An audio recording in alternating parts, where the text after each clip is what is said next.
Hello, BookTube. We're continuing with my library tour, one fraction of my library. This is the little book room, my little sanctum sanctorum, the place where I have my bed and my lamp and my desktop and my pile of pillows. This is a place where I can come and bring my dogs, or in this case, my one dog, and shut out the world. And we are just going around the room in a hopscotch manner. We've skipped a couple of bookcases, but I will get to everything in time here. I will get to everything here. So let's do this second shelf of this Joe bookcase here, starting with a box set like we did last time. This is a box set of the mass market of the Foundation trilogy by Isaac Asimov. Just found this thing. I have the Barnes & Noble fake leather-bound one volume of this. I also have a paperback of this, a paperback anthology of this, but I fell in love with them with these old Del Rey paperbacks, so I have that.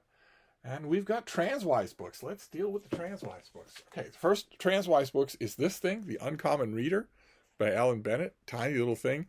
I cannot recommend this strongly enough, especially if you love reading. And if you watch this channel, you probably do.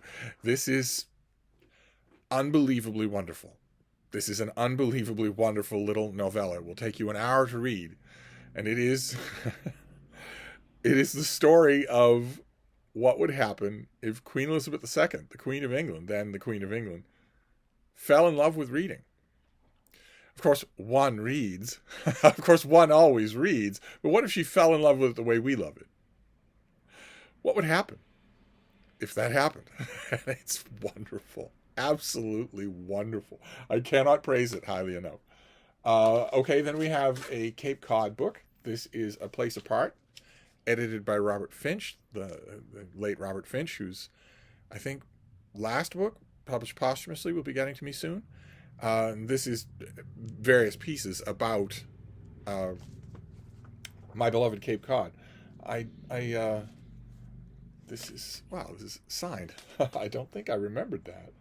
But this is just a Cape Cod reader. For those of you who are not up on your American geography, the Commonwealth of Massachusetts, the greatest state in the Union where I live, is a rectangle, except for a jagged coast on the ocean. And out of that jagged coast is a fishhook of land that extends out in the Atlantic Ocean. For about the next 20 years, that fishhook will be there. And that is Cape Cod. And I love it. I know every inch, every town, every bridge, every pond, every lake of Cape Cod. I love it. I have been over every inch of that shoreline on the bay side and on the ocean side endlessly. And I love reading about it as well. So I guess in a slightly more controlled version of the little book room, all of the Cape Cod books would be together. You're going to see there are quite a few of them in this room. But every time I try that, it largely breaks apart. It largely fails. I will put together the canon, like canonical works of Western European literature, whatnot, and I'll look at it and think, oh, doesn't that look nice? And then within a month, because I use these books, I'm constantly pulling these books off the shelf. Within a month, all that organization will be gone. And I could put all the Cape Cod books together, but it wouldn't really work. And then what is this last Transwise thing? Oh. Okay. This is a version of the Iliad made specially for me. There's only one copy of this book. Acme Satellite Repair Company. Then you open it, and you get the story of the Iliad in collage form. So you turn to page 1. B is for Briseis. And then you keep moving on. There's Odysseus. Slowly you work your way through the story of the Iliad in this little thing here. Okay, great. So those are the Transwise books. Then we'll deal with the books on the shelf. First one is by George V. Higgins, whose name just came up in an earlier video of mine, I think this week. This is The Friends of Richard Nixon. A work of nonfiction of his about the Nixon regime, about Watergate, about the corruptions of the Nixon administration, and all of the people who were corrupt right along with him. The title, of course, is a play on Higgins's most well-known book, The Friends of Eddie Coyle. That's a novel. This is nonfiction. About a figure who, when this came out, in 1975, all of us, Higgins, all of the naysayers of this book, all of the people who praised this book, I praised this book right from the beginning, everyone was just assuming that Richard Nixon was easily the worst president in U.S. history, and it happened in our lifetime. And we were all 100% certain, and several of us earned our living by writing editorials flatly proclaiming that there could not be a worse U.S. president.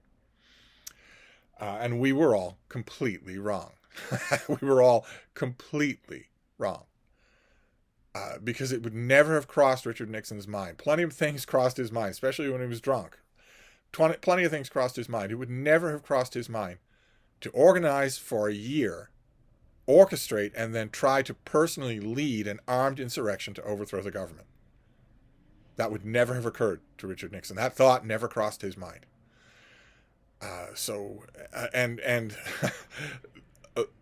The sequel, to suppress 2.5 million votes in key black voting districts, to strip away rights from 1/2 of the population, to crater the U.S. economy merely so you can profit from it. The sequel has been even worse.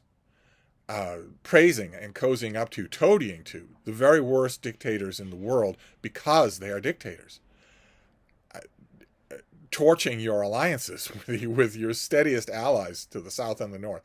None of that would ever have occurred to Nixon, who valued, rightly or wrongly, his reputation as an international statesman.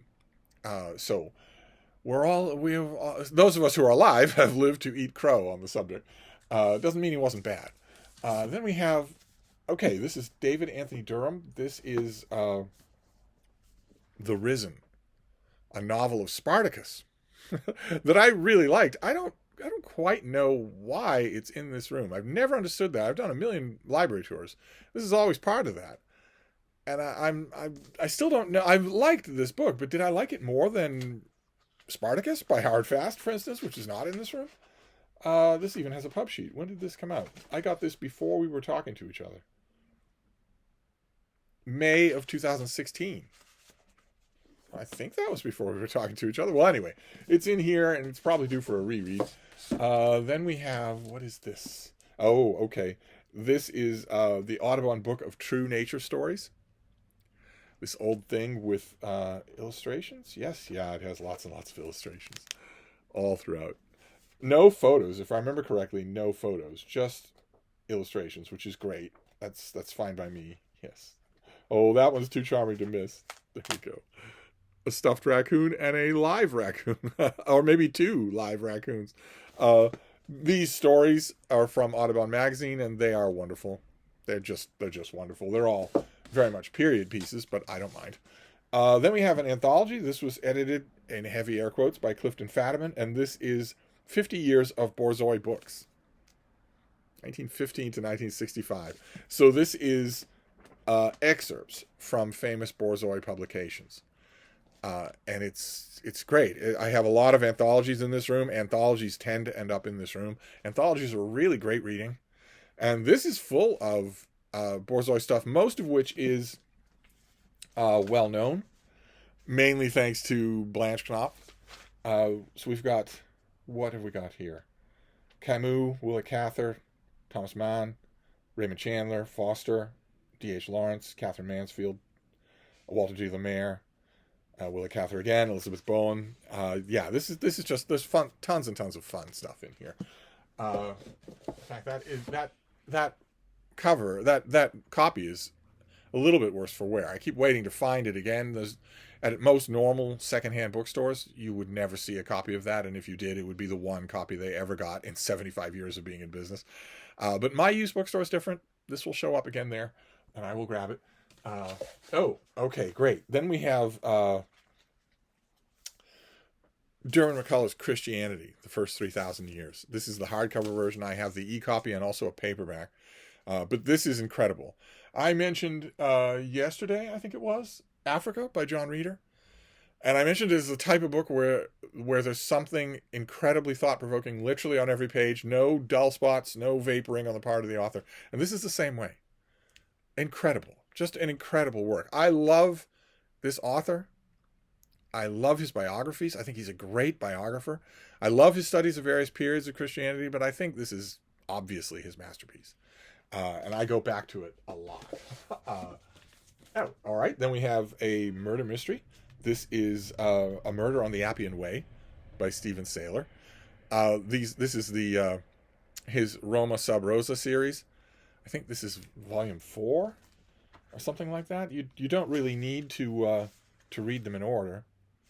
Roman Blood, Arms of Nemesis, Catalina's Riddle, Venus Throw, Murder on the Appian Way. So 5, the 5th one.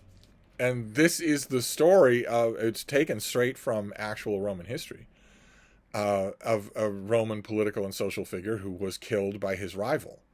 Their gangs met on the road on the Appian Way. Their gangs met outside of Rome.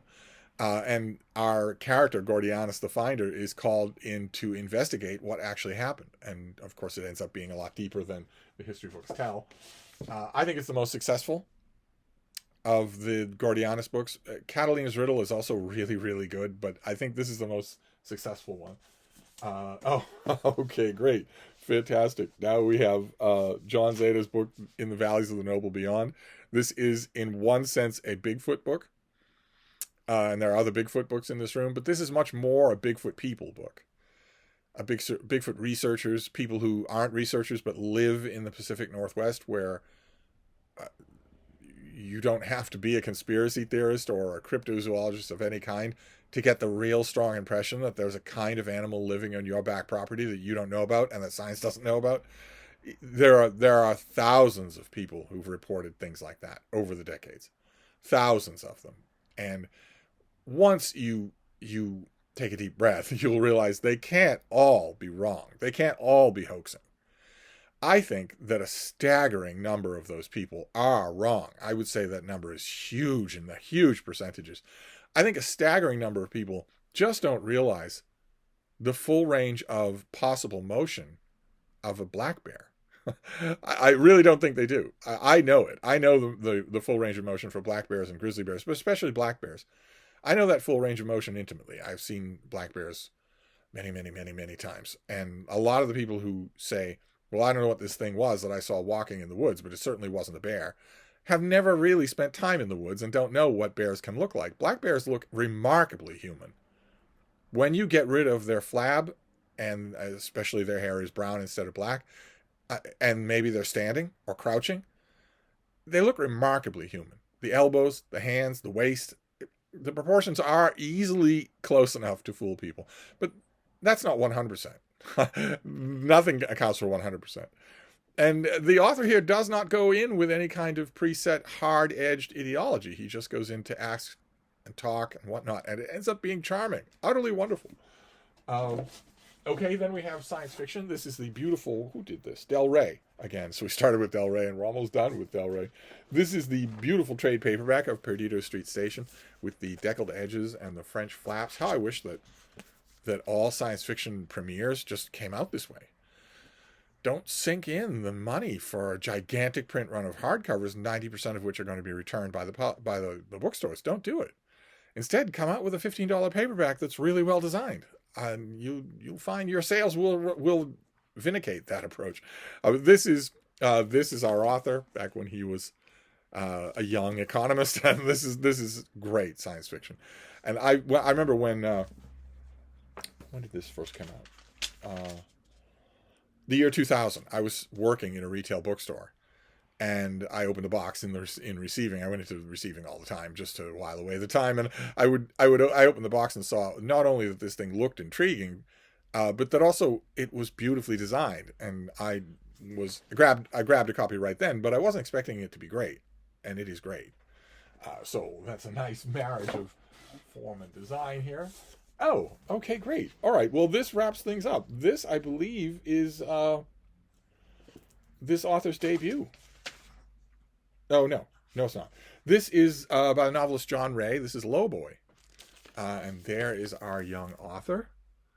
And this is great. This is a great novel. a great contemporary novel about the main character is a young man who goes off his meds and goes off the reservation, goes wandering in the city, and his plight is extremely compassionately written, but it is nevertheless a plight. His mother is desperate to get him back, desperate to find out where he is. She enlists some help, and the book just takes off from there. It's just remarkably done. It's a remarkably good fictional thing. Uh, so there you go. Let's put these Transwise books back where they belong. But there you go. That is, put this Iliad there. And put Isaac Asimov back. There you go. That is the next shelf. I'm luxuriating in these shelves for this Joe bookcase because sooner or later I'm going to have to get down on the floor, but not yet. So I'll wrap this up for now, and we'll move on to the next shelf next time. Thank you, BookTube.